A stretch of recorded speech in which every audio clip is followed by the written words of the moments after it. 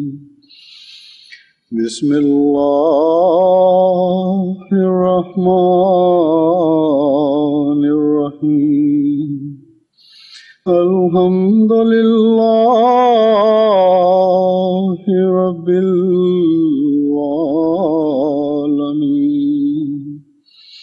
الرحمن الرحيم مالك يوم الدين إياك نعبد وإياك نستعين اهدنا الصراط المستقيم صراط الذين أنعمت عليهم غير المغضوب عليهم ولا الضالين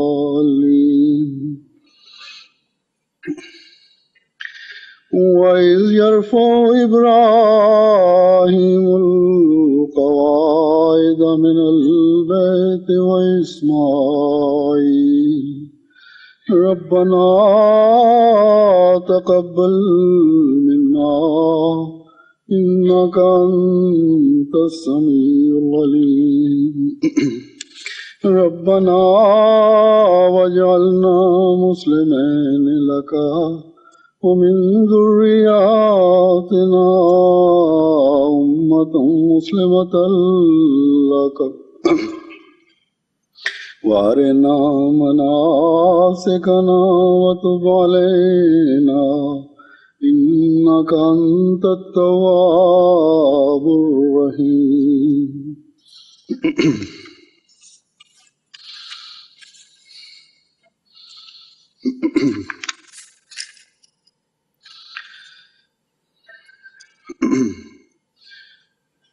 کل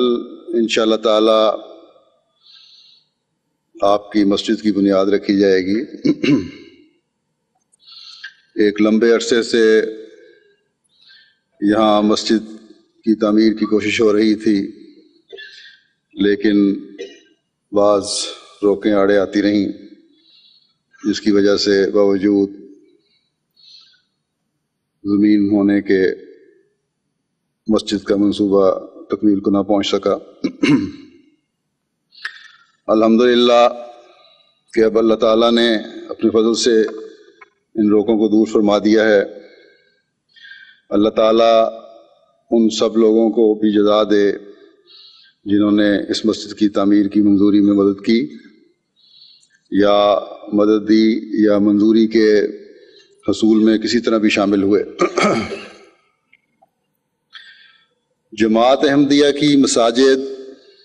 کا شمار ان مساجد میں نہیں ہوتا جو وقتی جوش اور جذبے کے تحت بنا دی جاتی ہیں اور صرف مسجدوں کی ظاہری خوبصورتی کی طرف توجہ ہوتی ہے، نہ کہ اس کی باطنی اور اندرونی حسن کی طرف۔ ہماری مساجد وہ نہیں ہیں، بلکہ جماعت احمدیہ کی مساجد کا حسن ان کے نمازیوں سے ہوتا ہے۔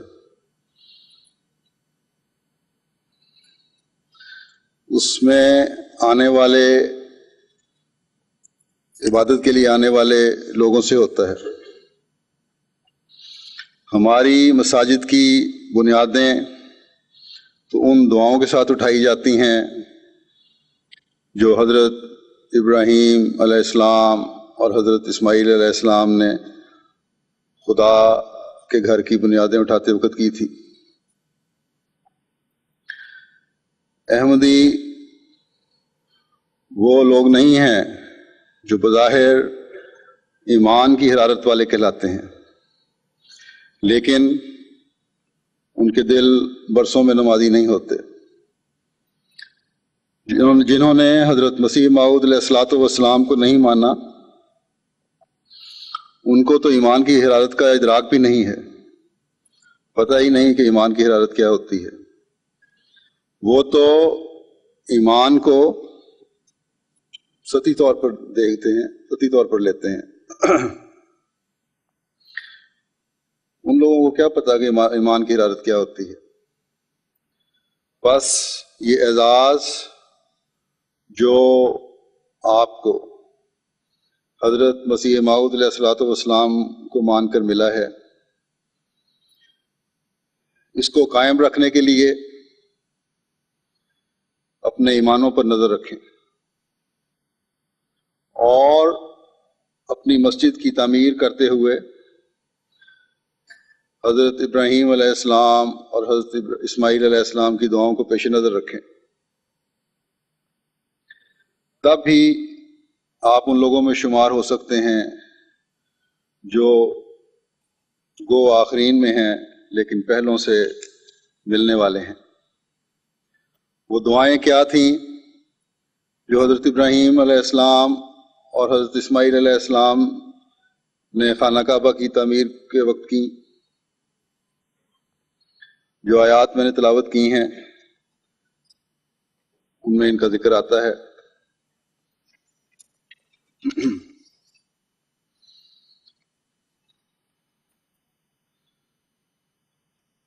اور جب ابراہیم اس خاص گھر کی بنیادوں کو استوار کر رہا تھا،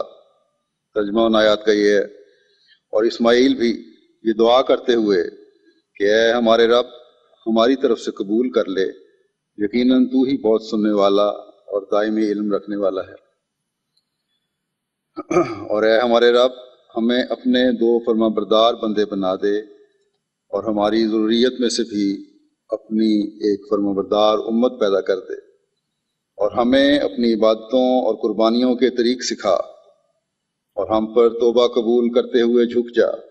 یقیناً تو ہی بہت توبہ قبول کرنے والا اور بار بار رحم کرنے والا ہے۔ بس ہم بھی اس مسجد کی بنیاد رکھتے ہوئے یہی دعا کرتے ہیں کہ اے اللہ ہماری اس حقیر قربانی کو قبول فرما۔ تیرے حضور ہم یہ قربانی پیش کرتے ہیں، تو نے خود ہی فرمایا ہے کہ میں دعاؤں کو سننے والا ہوں، تو علیم بھی ہے، تو ہمارے ظاہر اور باطن کو جانتا ہے، تو ہمارے گزشتہ حالات سے بھی باخبر ہے،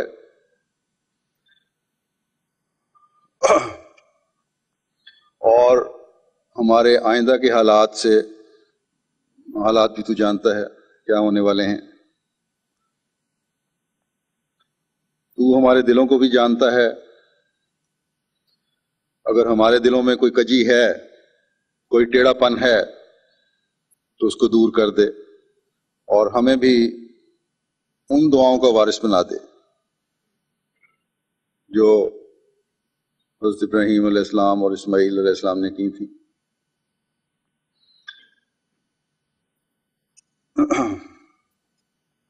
اے خدا، جس طرح تو نے ان دو بزرگوں کی دعاؤں کو سنا، آج ہماری بھی سن لے، اور اس خانہ خدا کی تعمیر کو، اس مسجد کی تعمیر کو قبول فرما، اور ہماری نسل میں سے بھی، ہماری اولادوں میں سے بھی ایسے لوگ ہمیشہ پیدا کرتا رہے جو تیری عبادت کرنے والے ہوں۔ اے اللہ، ہم جو دنیا کے اس حصے میں آباد ہیں جہاں دنیا داری اور ہوا و ہوس نے لوگوں کو اندھا کر دیا ہے، اے اللہ ایسا نہ ہو کہ اس دنیا کی چکا چون کے بہاؤ میں ہم بھی بہہ جائیں، اس لیے ہماری رہنمائی فرماتے رہنا، اور اس کے لیے حضرت صلی اللہ علیہ وسلم کے روحانی فرزند مسیح و مہدی و موعود علیہ السلام کے ذریعہ اس زمانے میں خلافت علی منہاج نبوت جو تو نے قائم کی ہے، ہماری کسی غلطی کی وجہ سے اس سے ہمیں دور نہ لے جانا، ہماری دور دور کی نسلوں تک اس انعام کو قائم رکھنا، ہمیں ہمیشہ یہ توفیق دینا کہ ہم اور ہماری نسلیں توبہ کرتے ہوئے ہمیشہ تیری طرف جھکنے والی ہوں، اور تو ہمیشہ ہماری توبہ قبول فرماتے ہوئے ہم پر رحم کرتے ہوئے ہمیں اپنے رحم اور فضل کی چادر میں لپیٹے رکھنا، اور ہمیشہ اس قابل بنائے رکھنا کہ ہم تیری عبادت کرنے والے بھی ہوں اور تیرے انعام خلافت سے وابستہ رہنے والے بھی ہوں۔ بس جب ہر احمدی خالص ہو کر اللہ تعالیٰ کے حضور جھکتے ہوئے یہ دعائیں کرتے ہوئے مساجد کی تعمیر میں حصہ لے گا، اور ساتھ ہی اپنے عمل سے اپنی عبادتوں سے ان مساجد کے حسن کو سجا رہا ہوگا، تو اللہ تعالیٰ بھی اپنے وعدوں کے مطابق اپنے انعامات سے نوازتا رہے گا۔ بس آپ اس لحاظ سے بھی خوش قسمت ہیں کہ آپ نے پہلے ابراہیم کو بھی مانا، اور اس نے جس عظیم نبی کے آنے کی دعا کی تھی اور جسے اللہ تعالیٰ نے قبول فرمایا تھا، اور ایک عظیم نبی، ایک پاک نبی صلی اللہ علیہ وسلم کو دنیا میں مبعوث فرمایا تھا، اس پر بھی مکمل اور کامل یقین رکھتے ہوئے اس کی بے شمار پیشگوئیوں کے ساتھ اس پیشگوئی کو بھی آپ نے مانا کہ آخری زمانے میں جو میرا روحانی فرزند مبعوث ہوگا اس کو مان لینا، چاہے گھٹنوں کے بل برف پر چل کر بھی اس کے پاس جانا پڑے، اور اس کے پاس جانا اور میرا سلام کہنا، کیونکہ وہ مسیح موعود و مہدی موعود اس اندھیرے کے زمانے میں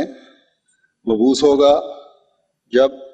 اسلام کی تعلیم کو یکسر بلایا جا چکا ہوگا،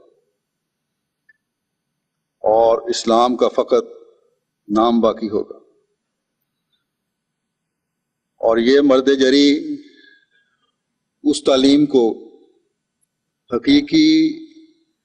اسلامی تعلیم کو دوبارہ دنیا میں رائج کرے گا، قائم کرے گا۔ بس ہم خوش قسمت ہیں کہ ہم نے اس جری اللہ کو مانا، لیکن جیسا کہ میں نے کہا کہ اس جری اللہ نے دین کو دوبارہ دنیا میں قائم کرنا تھا، اگر ہم ماننے کے بعد اپنے اندر تبدیلیاں پیدا نہیں کریں گے، اپنی عبادتوں اور اپنے اعمال کو اس معیار تک نہیں لائیں گے جس پر پہلوں نے اپنے معیار قائم کیے، اس وقت تک ہمارا ایمان بیکار ہے۔ ہم اس لحاظ سے بھی خوش قسمت ہیں کہ اس زمانے میں اللہ تعالیٰ نے اپنے اس مرد میدان کو ابراہیم کے نام سے بھی پکارا ہے۔ یہ اس طرح بھی اشارہ ہے کہ یہ ابراہیم ثانی اپنے آقا و مطاع حضرت محمد مصطفیٰ صلی اللہ علیہ وسلم کی پیروی میں اللہ تعالیٰ کے قریب لانے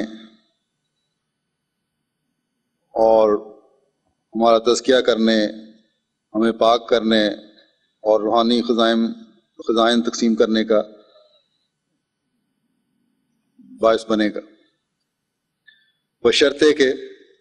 ہم اپنے آپ کو اس کے لیے تیار کریں۔ قرآن کریم میں جن سے پہلی آیتوں میں جن کی میں نے تلاوت کی ہے، مقام ابراہیم کو نمونہ کے طور پر اختیار کرنے کا حکم ہے، اس مقام کی حضرت مسیح موعود علیہ السلام کے الفاظ میں وضاحت کرنے سے پہلے آپ کے الفاظ میں آپ کا حضرت ابراہیم علیہ السلام سے ایک تعلق کی وضاحت کرتا ہوں۔ آپ فرماتے ہیں کہ آیت واتخذوا من مقام ابراہیم مصلی اس طرف اشارہ کرتی ہے کہ جب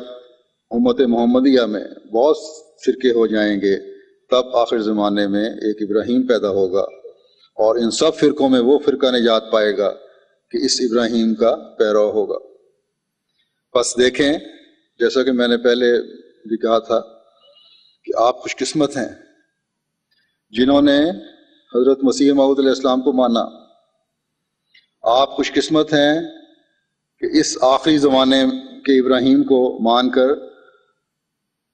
آپ نجات یافتہ فرقہ بن گئے ہیں۔ لیکن یاد رکھیں کہ ایمان تقاضا کرتا ہے مکمل طور پر اس تعلیم پر عمل کرنے کا جو نبی لے کر آتے ہیں۔ تو نجات صرف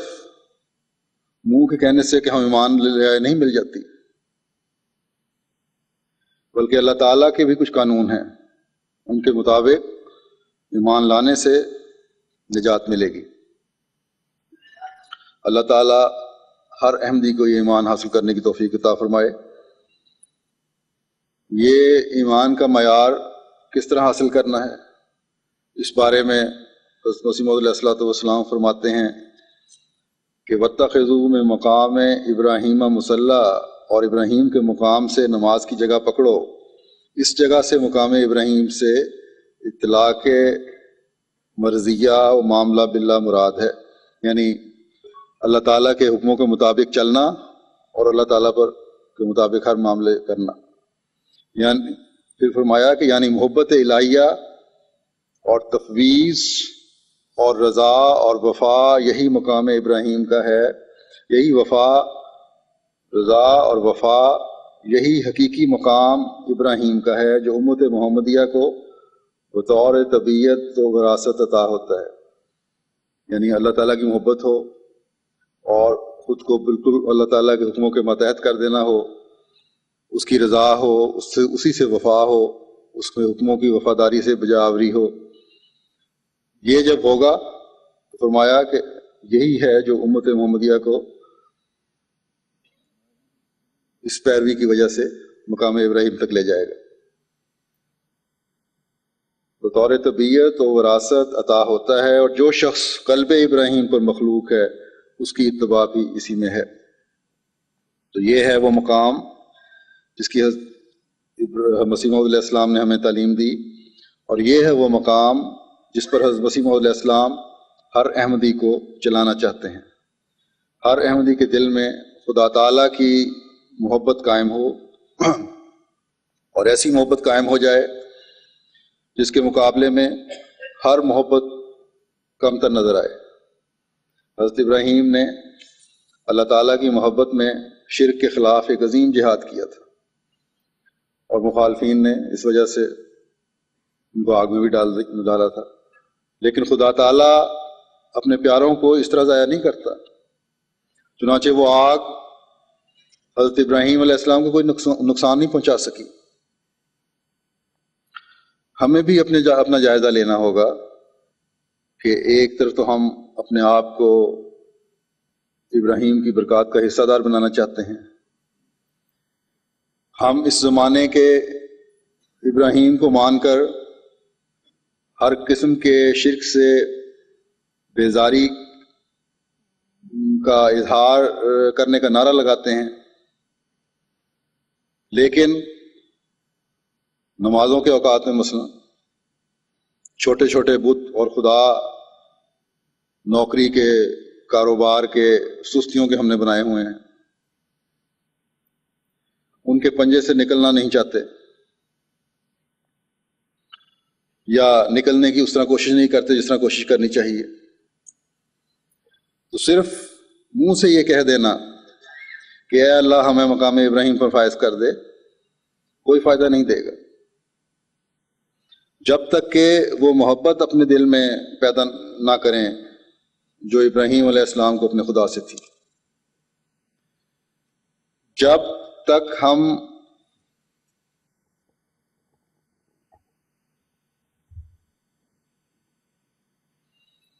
اپنے آپ کو مکمل طور پر خدا تعالیٰ کے احکامات کے سپرد نہ کر دیں، جب تک ہم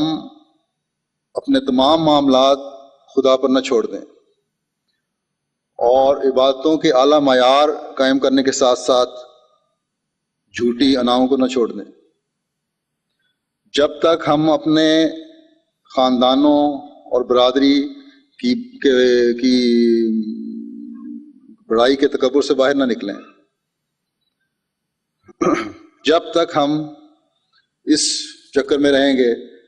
کہ میں سید ہوں یا مغل ہوں یا پٹھان ہوں یا جاٹ ہوں یا ارائی ہوں، ان لفظوں سے جب تک باہر نہیں نکلیں گے کوئی فائدہ نہیں۔ جب تک ہم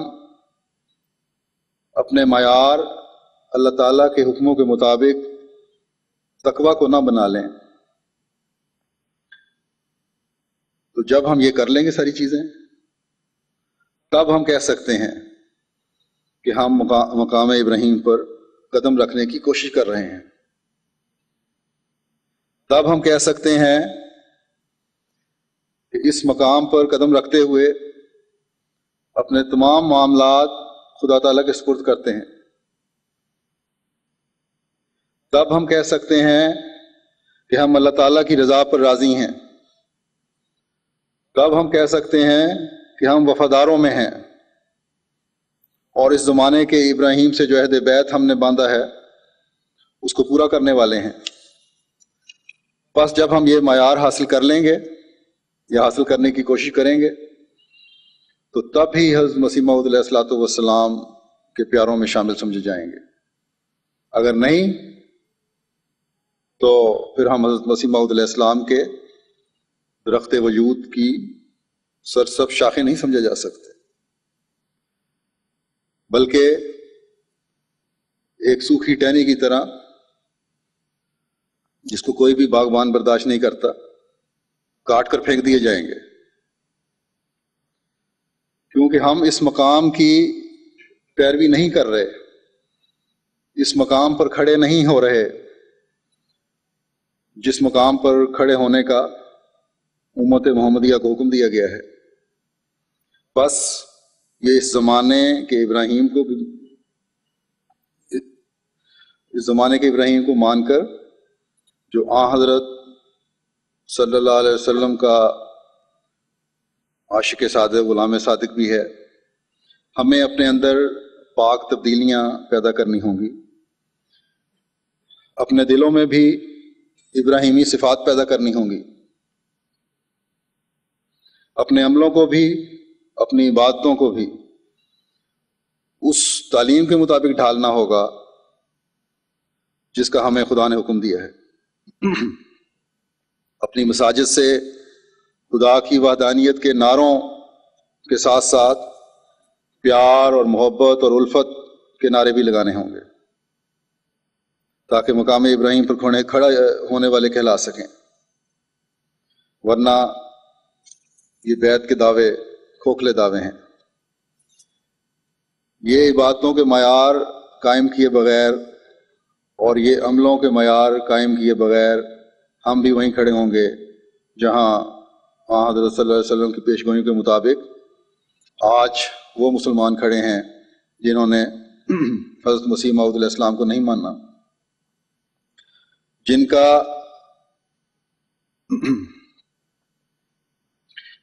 کی مساجد بظاہر نماز پڑھنے والوں سے پر لگتی ہیں، بھری ہوئی لگتی ہیں، لیکن وہاں نفرتوں کے نعروں اور ایک دوسرے کا گلا کاٹنے کے علاوہ کچھ نہیں ہوتا۔ وہاں جس ملا کے قبضے میں ممبر ہے وہ ہر دوسرے فرقے کے خلاف گالیاں بکنے کے علاوہ کچھ نہیں کہتا۔ جہاں جانے والے بعض شرفاء یہ کہہ کر اٹھ کر آ جاتے ہیں کہ مولانا ہم اسلام سیکھنے کے لیے آئے تھے، گالیاں اور مغلظات سننے کے لیے نہیں آئے۔ بہرحال ان نام نہاد علماء نے اس زمانے میں جب مسیح و مہدی کا ظہور ہو چکا ہے اس کو نہ مان کر یہی کچھ کرنا تھا، کیونکہ یہ بھی حضرت صلی اللہ علیہ وسلم کی پیش گوئی تھی، جس کے حدیث میں اس طرح ایک ذکر آتا ہے۔ حضرت علی رضی اللہ تعالیٰ عنہ بیان کرتے ہیں کہ حضرت صلی اللہ علیہ وسلم نے فرمایا ان قریب ایسا زمانہ آئے گا کہ نام کے سوا اسلام کا کچھ باقی نہیں رہے گا، الفاظ کے سوا قرآن کا کچھ باقی نہیں رہے گا۔ اس زمانے کے لوگوں کی مسجدیں بظاہر تو آباد نظر آئیں گی لیکن ہدایت سے خالی ہوں گی، ان کے علماء آسمان کے نیچے بسنے والی مخلوق میں سے بدترین مخلوق ہوں گے، ان میں سے ہی فتنے اٹھیں گے اور انہی میں لوٹ جائیں گے۔ لیکن آپ لوگ جو ایک دفعہ حضرت مسیح موعود علیہ الصلوۃ والسلام کو مان چکے ہیں، واپس اس غار کی طرف نہ جائیں جہاں گہرے اندھیرے ہیں، بلکہ نیکیوں پر قائم ہوتے ہوئے مسجدوں کو بھلائی، خیر اور روشنی کے مینار بنائیں۔ ایک حدیث میں آتا ہے، حضرت ابو ہریرہ رضی اللہ عنہ روایت کرتے ہیں کہ رسول اللہ صلی اللہ علیہ وسلم نے فرمایا جو ہماری اس مسجد میں اس نیت سے داخل ہوا کہ بھلائی کی بات سیکھے یا بھلائی کی بات جانے، وہ اللہ تعالیٰ کی راہ میں جہاد کرنے والے کی طرح ہوگا، اور جو مسجد میں کسی اور نیت سے آئے تو اس شخص کی طرح ہوگا جو کسی ایسی چیز کو دیکھتا ہے جو اس کو حاصل نہیں ہوتی۔ اس کا مسجد میں آنا بے فائدہ ہے، کیونکہ مومنوں کی مساجد منافقین کے لیے، فتنہ پیدا کرنے والوں کے لیے نہیں ہوتی۔ اللہ کرے کہ ہم میں سے ہر ایک مسجد میں اس نیت سے داخل ہونے والا ہو کہ ایک خدا کی عبادت کرنی ہے اور بھلائی سیکھنی ہے، اور پھر اس سیکھی ہوئی بھلائی کی بات پر خود بھی عمل کرنا ہے اور آگے بھی پھیلانا ہے۔ ہماری نیتیں اللہ تعالی کی رضا حاصل کرنا ہو، تاکہ ان لوگوں میں شامل ہوں جو جہاد کا ثواب لینے والے ہیں۔ چھوٹی چھوٹی باتیں اور رنجشیں بھلائی اور خیر سے محروم کرنے والی نہ ہوں۔ ہماری مسجدوں میں آنا ہمارے ماحول کے لیے خیر و برکت کا باعث ہو، نہ کہ دکھ اور تکلیف کا۔ بس جب اس نیت سے ہر کوئی کوشش کر رہا ہوگا تو یہ کوششیں اللہ تعالیٰ کے نزدیک یقیناً مقبول ہوں گی، اور جہاں یہ آپ لوگوں کو اللہ تعالیٰ کے فضلوں کا وارث بنائیں گی، وہاں یہ ماحول میں محبتیں بھی بکھیر رہی ہوں گی۔ جماعت احمدیہ کی مساجد تو بہرحال بھلائی پھیلانے والی اور خیر پھیلانے والی ہیں، اس لیے یہاں آنا بھی ہر ایک کو اسی نیت سے چاہیے۔ اگر کوئی فتنہ و فساد کی نیت سے آئے گا تو اس کو کامیابی نہیں ہو سکتی، لیکن ہر احمدی کو بھی اس لحاظ سے اپنے ماحول کا جائزہ لیتے رہنا چاہیے کہ کبھی کوئی شر جماعت کے اندر یا مساجد میں کامیاب نہ ہو۔ ہر احمدی کو بھلائی اور خیر کی تعلیم کو ہی ہمیشہ پیش نظر رکھنا چاہیے، کیونکہ یہی چیز ہے جس نے اسلام کی صحیح تعلیم کو دنیا میں پھیلانے کا کردار ادا کرنا ہے، بھولے بھٹکوں کو راستہ دکھانا ہے۔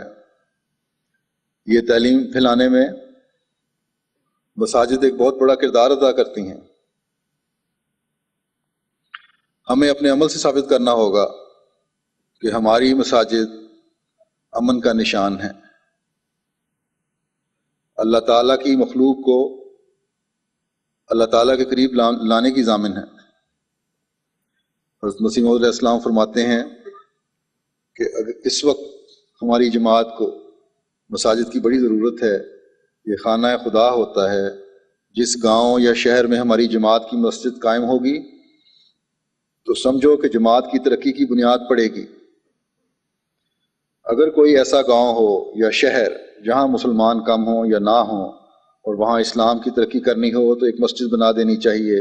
پھر خدا خود مسلمانوں کو کھینچ لاوے گا۔ لیکن شرط یہ ہے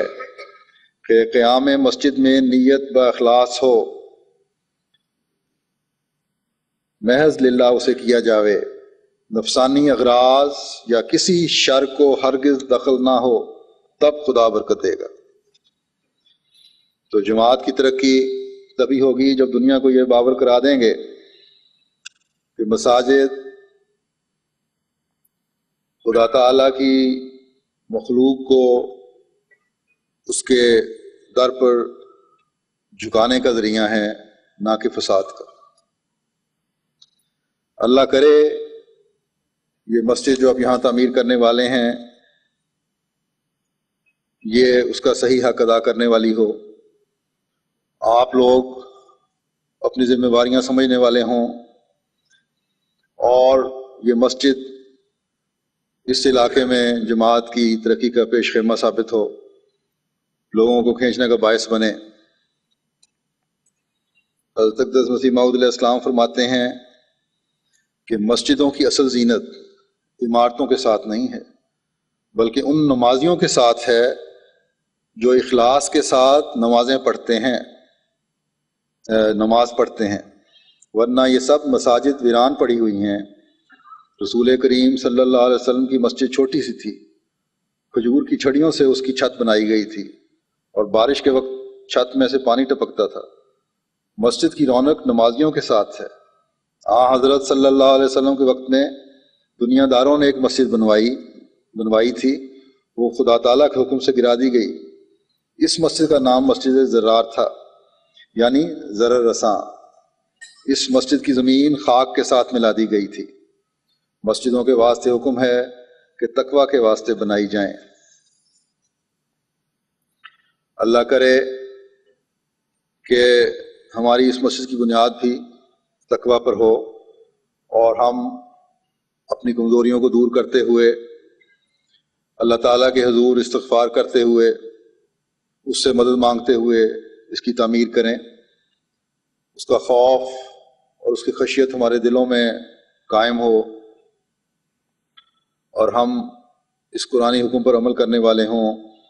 کہ وَلَا تُفْسِدُوا فِي الْأَرْضِ بَعْدَ إِصْلَاحِهَا وَادْعُوهُ خَوْفًا وَطَمَعًا إِنَّ رَحْمَتَ اللَّهِ قَرِيبٌ مِّنَ الْمُحْسِنِينَ، یعنی اور زمین میں اس کی اصلاح کے بعد فساد نہ پھیلاؤ، اور اسے خوف اور طمع کے ساتھ پکارتے رہو، یقیناً اللہ کی رحمت احسان کرنے والوں کے قریب رہتی ہے۔ پس جب ہم اللہ تعالیٰ کا خوف دلوں میں قائم رکھتے ہوئے اسے پکاریں گے، اور ہمیں کوئی خواہش کوئی لالچ ہوگا تو صرف یہ کہ اللہ تعالیٰ ہم سے راضی ہو جائے اور ہمیں ان انعاموں کا وارث بنائے جن کا ذکر اس نے انبیاء کے ذکر میں قرآن کریم میں کیا ہے، اور ان دعاؤں کا وارث بنائے جو حضرت صلی اللہ علیہ وسلم نے اپنی امت کے لیے کی ہیں، ان نیکیوں پر قائم کرے جن کی توقع حضرت مسیح موعود علیہ السلام نے اپنے ماننے والوں سے کی ہے۔ اللہ تعالیٰ کی رحمت سے رحمت ہمیں ہمیشہ اپنے چادر میں لپیٹے رکھے، اور کبھی ہمارا شمار ان فسادیوں میں نہ ہو جن کا اس آیت کے شروع میں ذکر آیا ہے، اصلاح کے بعد جو پھر بگڑ جاتے ہیں، بلکہ ہمارا ہر فعل اللہ تعالیٰ کے پیار کو سمیٹنے والا ہو۔ اللہ کرے کہ ہم حضرت صلی اللہ علیہ وسلم کی اس دعا کو اپنی زندگیوں کا حصہ بنا لیں کہ میں تیری پناہ چاہتا ہوں اس بات سے کہ میں کسی پر ظلم کروں یا مجھ پر ظلم کیا جائے۔ بعض چھوٹی چھوٹی باتیں ہوتی ہیں جو جھوٹی انا کے شیطانی چکر میں انسان کو پھنسا دیتی ہیں، اور بغیر دیکھے سوچے بدظنیوں پر بنیاد کرتے ہوئے ایک دوسرے کے خلاف الزام تراشیوں اور سخت کلمات تک جا پہنچتی ہیں۔ ہر احمدی کو یہ سوچنا چاہیے کہ اس نے زمانے کے امام کو مان کر جو عہد کیا ہے، کہیں وہ ان باتوں کے کرنے سے یا صبر کا دامن ہاتھ سے چھوڑنے سے یا بدزنیوں کی وجہ سے یا دوسرے کو حقیر سمجھنے سے اور تکبر کی وجہ سے وہ اس عہد کو توڑنے والا تو نہیں بن رہا۔ بس جب آپ کا اس سوچ کے ساتھ اپنے جائزے لے رہے ہوں گے، ہر کوئی اپنا جائزہ لے رہا ہوگا، تو جہاں آپ اللہ تعالیٰ کی عبادت، اللہ تعالیٰ کے عبادت گزار بندوں میں شمار ہو رہے ہوں گے، وہاں محبتوں کی خوشبو بھی فضا میں بکھیر رہے ہوں گے۔ اللہ تعالیٰ آپ سب کو ایسے عملوں کی توفیق دے۔ حضرت اقدس مسیح موعود علیہ السلام فرماتے ہیں کہ یاد رکھو ہماری جماعت اس بات کے لیے نہیں ہے جیسے عام دنیا دار زندگی بسر کرتے ہیں، نرا زبان سے کہہ دینا کہ ہم اس سلسلے میں داخل ہیں اور عمل کی ضرورت نہ سمجھی جیسے بدقسمتی سے مسلمانوں کا حال ہے کہ پوچھو تم مسلمان ہو تو کہتے ہیں شکر الحمدللہ، مگر نماز نہیں پڑھتے اور شاعر اللہ کی حرمت نہیں کرتے۔ بس میں تم سے یہ نہیں چاہتا کہ صرف زبان سے اقرار کرو اور اپنے عمل سے کچھ نہ دکھاؤ، یہ نکمی حالت ہے، خدا تعالیٰ اس کو پسند نہیں کرتا۔ اور دنیا کی اس حالت نے ہی تقاضا کیا کہ خدا تعالیٰ نے مجھے اصلاح کے لیے کھڑا کیا ہے۔ بس اب اگر کوئی میرے ساتھ تعلق رکھ کر بھی اپنی حالت کی اصلاح نہیں کرتا اور عملی قوتوں کو ترقی نہیں دیتا بلکہ زبانی اقرار ہی کو کافی سمجھتا ہے، وہ گویا اپنے عمل سے میری عدم ضرورت پر زور دیتا ہے۔ پھر تم اگر اپنے عمل سے ثابت کرنا چاہتے ہو کہ میرا آنا بے سود ہے تو پھر میرے ساتھ تعلق کرنے کے کیا معنی ہیں؟ میرے ساتھ تعلق پیدا کرتے ہو تو میری اغراض و مقاصد کو پورا کرو، اور وہ یہی ہیں کہ خدا تعالیٰ کے حضور اپنا اخلاص اور وفاداری دکھاؤ اور قرآن شریف کی تعلیم پر اس طرح عمل کرو جس طرح رسول اللہ صلی اللہ علیہ وسلم نے کر کے دکھایا اور صحابہ نے کیا۔ قرآن شریف کے صحیح منشا کو معلوم کرو اور اس پر عمل کرو۔ خدا تعالیٰ کے حضور اتنی ہی بات کافی نہیں ہو سکتی کہ زبان سے اقرار کر لیا اور عمل میں کوئی روشنی اور سرگرمی نہ پائی جاوے۔ یاد رکھو کہ وہ جماعت جو خدا تعالیٰ کو قائم کرنی چاہتا ہے وہ عمل کے بدون زندہ نہیں، یعنی بغیر عمل کے زندہ نہیں رہ سکتی۔ یہ وہ عظیم الشان جماعت ہے جس کی تیاری حضرت آدم کے وقت سے شروع ہوئی۔ کوئی نبی دنیا میں نہیں آیا جس نے اس دعوت کی خبر نہ دی ہو۔ بس اس کی قدر کرو، اور اس کی قدر یہی ہے کہ اپنے عمل سے ثابت کر کے دکھاؤ کہ اہل حق کا گروہ تم ہی ہو۔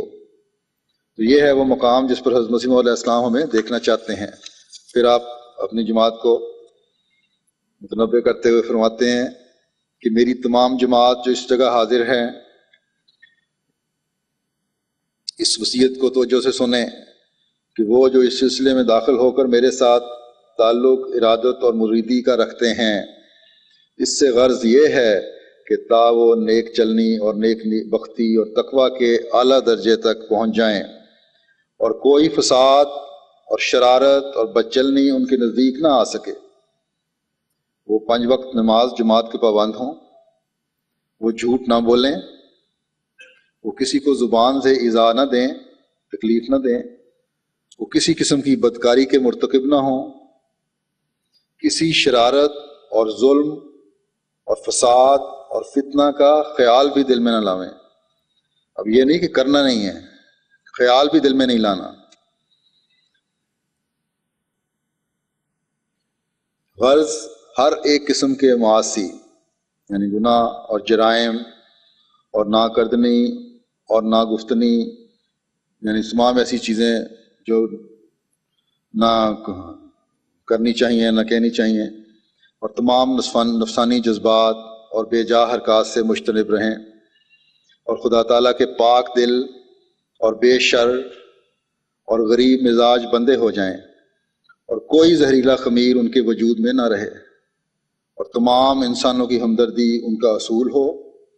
اور خدا تعالیٰ سے ڈریں، اور اپنی زبانوں اور اپنے ہاتھوں اور اپنے دل کے خیالات کو ہر ایک ناپاک اور فساد انگیز طریقوں اور خیانتوں سے بچاویں، اور 5 وقتہ نماز کو نہایت التزام سے قائم رکھیں۔ یہ کافی کمی ہے ابھی جماعت میں، باقاعدہ نمازیں 5 وقت نہیں پڑھی جاتی۔ اور ظلم اور تعدی، حد سے بڑھنا اور غبن اور رشوت اور اطلاف حقوق، لوگوں کے حقوق مارنا، اور بے جا طرفداری سے باز رہیں۔ اب بے جا طرفداری میں بھی یہ آتا ہے کہ بعض دفعہ اپنے رشتہ داروں کے معاملہ اگر آ جائے تو بلا وجہ طرفداری کر دی جاتی ہے۔ بعض جماعت میں اگر کوئی شکایت ہوئی ہے تو بے جا طرفداری کر کے اس کو بچانے کی کوشش کی جاتی ہے، یا اپنے کسی عزیز کے بے جا طرفداری کر کے دوسرے کے خلاف شکایت کی جاتی ہے۔ تو یہ ساری چیزیں ایسی ہیں جس سے جماعت کے ہر آدمی کو بچنا چاہیے، اور کسی بد صحبت میں نہ بیٹھیں۔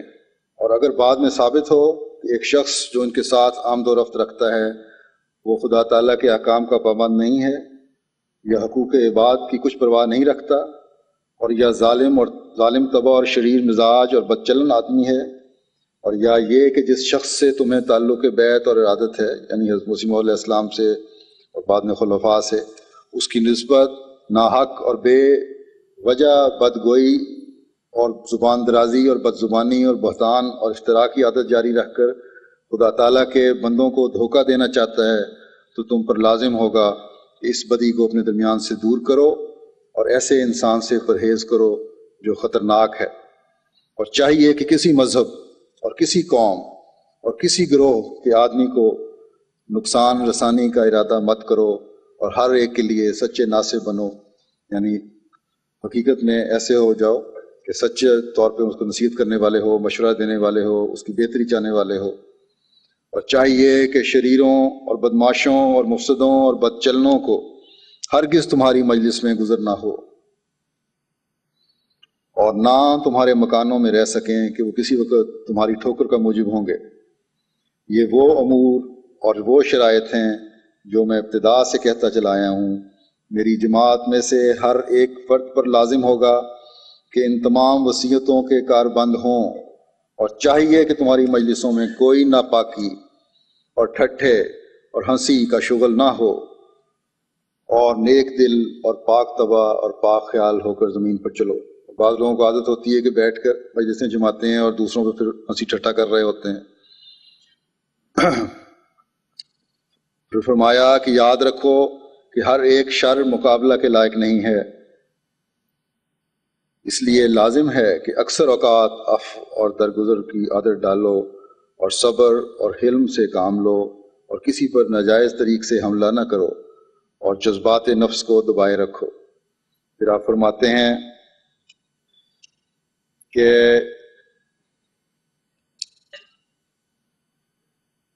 خدا چاہتا ہے کہ تمہیں ایک ایسی جماعت بنا دے کہ تم دنیا کے لیے نیکی اور راست بازی کا نمونہ ٹھہرو۔ اب نمونہ تو اس وقت بنیں گے جب اپنے اندر ایسی تبدیلیاں پیدا کریں گے کہ جن کا ایک معیار ہو، جو نظر آتی ہوں، جن کو دوسرے دیکھ کر آپ یہ کہہ سکیں کہ ہاں یہ واقعی ایسی تبدیلی پیدا ہو چکی ہے کہ یہ نمونہ قابل تقلید ہے، اس کو چلنے کے قابل ہے۔ پھر فرمایا اپنے درمیان سے ایسے شخص کو جلد نکالو جو بدی اور شرارت اور فتنہ انگیزی اور بد نفسی کا نمونہ ہے۔ جو شخص ہماری جماعت میں غربت اور نیکی اور پرہیزگاری اور حلم اور نرم زبانی اور نیک مزاجی اور نیک چلنی کے ساتھ نہیں رہ سکتا، وہ جلد ہم سے جدا ہو جائے، کیونکہ ہمارا خدا نہیں چاہتا کہ ایسا شخص ہم میں رہے، اور یقیناً وہ بدبختی میں مرے گا کیونکہ اس نے نیک راہ کو اختیار نہ کیا۔ تم ہوشیار ہو جاؤ اور واقعی نیک دل اور غریب مزاج اور راست باز بن جاؤ۔ تم 5 وقتہ نماز اور اخلاقی حالت سے شناخت کیے جاؤ گے، اور جس میں بدی کا بیج ہے وہ اس نصیحت پر قائم نہیں رہ سکے گا۔ اللہ تعالی ہم سب کو توفیق دے کہ ہم اس معیار پر پہنچ سکیں جس پر حضرت مسیح موعود علیہ الصلوۃ والسلام ہمیں لانا چاہتے ہیں۔ اللہ تعالیٰ ہمیں توفیق دے کہ آپ کے مشن کو آگے بڑھانے والے ہوں، تاکہ تمام دنیا پر اسلام کا جھنڈا لہرا سکیں۔ ہمارا کوئی فعل ایسا نہ ہو جس سے آپ نے بیزاری کا اظہار کیا ہے، بلکہ ہمارا ہر قول اور ہر فعل ایسا ہو جو ہمیں آپ کی دعاؤں کا وارث بنائے۔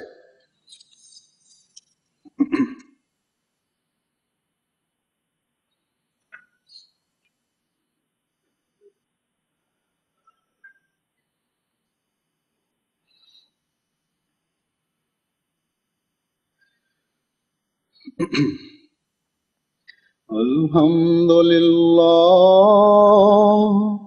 الحمد للہ نحمده ونستعینه ونستغفره ونؤمن به ونتوکل علیہ ونعوذ باللہ من شرور انفسنا ومن سیئات اعمالنا من يهده اللہ فلا مضل له ومن يضلل فلا هادي له ونشهد أن لا إله إلا الله ونشهد أن محمدا عبده ورسوله عباد الله رحمكم الله إن الله يأمر بالعدل والإحسان وإيتاء ذي القربى وينهى عن الفحشاء والمنكر والبغي يعظكم لعلكم تذكرون اذكروا الله يذكركم وادعوه يستجب لكم ولذكر الله أكبر